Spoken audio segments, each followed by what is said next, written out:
Finally, after months of an excruciating wait period, the Berserk community has finally been rewarded with 2 back-to-back chapters.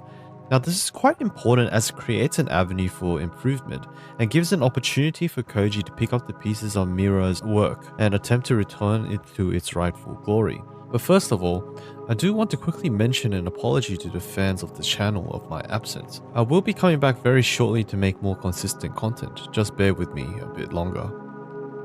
Okay, so first things first. The chapter of 377 was one that started off with the same vibes we've been getting for the last 4 to 5 chapters. Dead vibes. All the political chatter is fine and accepted gratefully by true fans of Berserk, but when it's something that encapsulates the entire chapter, we only get such finite chapters per year.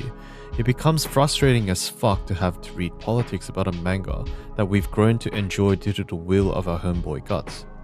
Luckily, with the release of the newest chapter 378, we are now delving back into what illuminated Berserk as a creative piece in the first place. A light that has flickered and dimmed is now being returned to its roaring blaze. Or so I hope. The chapter 378 starts off with an entire surprise ambush from Rakshas, a being that we have not seen since the death of Sensei Mira. And this also puts a smile on my face. It also seems like a lifetime ago since we even saw an apostle make an appearance, if you exclude Zodd from Elfheim. And so it is so refreshing to see chaos ensue in a world that seems to have been deadened by non-stop chatter month after year of Berserk chapters that just focus on the political world affecting landscapes of Griffith's influence. Well, no. What should have been focused on was the complex intricacies of Guts' mindset, as we still have yet to realize what is truly going on with Guts' psyche and will. However, I digress. The chapter continues as we observe a slaughter of humans not just by Rakshas, but also by summoned demons from the depths of Earth. As they slaughter the general public as well as the political figures, we begin to realize that no matter the power one holds in regards to societal power, once the chips are down, everyone is equally demolished in the face of pure evil and brutality.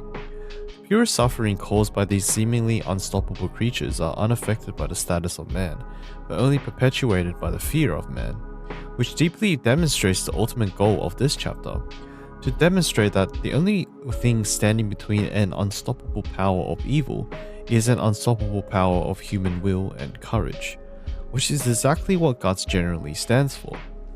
And what's even more interesting is that this is foreshadowed between the one-on-one head-on battles that commences between Silat and Rakshas as they collide headfirst with their weapons, ready to fight to the death as we transition to the final panel.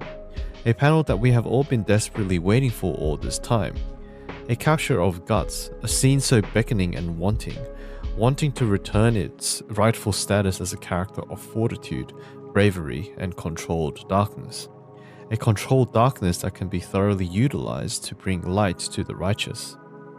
Now, all that being said, this chapter really was an amazing reminder of what Berserk used to be before Mira fell off the wagon with his constant hiatuses. It also reminds us of the events of the eclipse as well, especially with the illusion of one of the God Hand being involved in this particular incident. The non-stop bloodshed throughout each chapter also refreshes our memories of what occurred during the chapters before Elfheim and before Mira sadly passed away. And I will go on a whim and also say this. Koji better not fuck this next part up. Chapter 378 and onwards will play a crucial element behind just how beautiful this series can truly be. Please complete this masterpiece, or just leave it the way it was. Love you guys. Thanks for watching.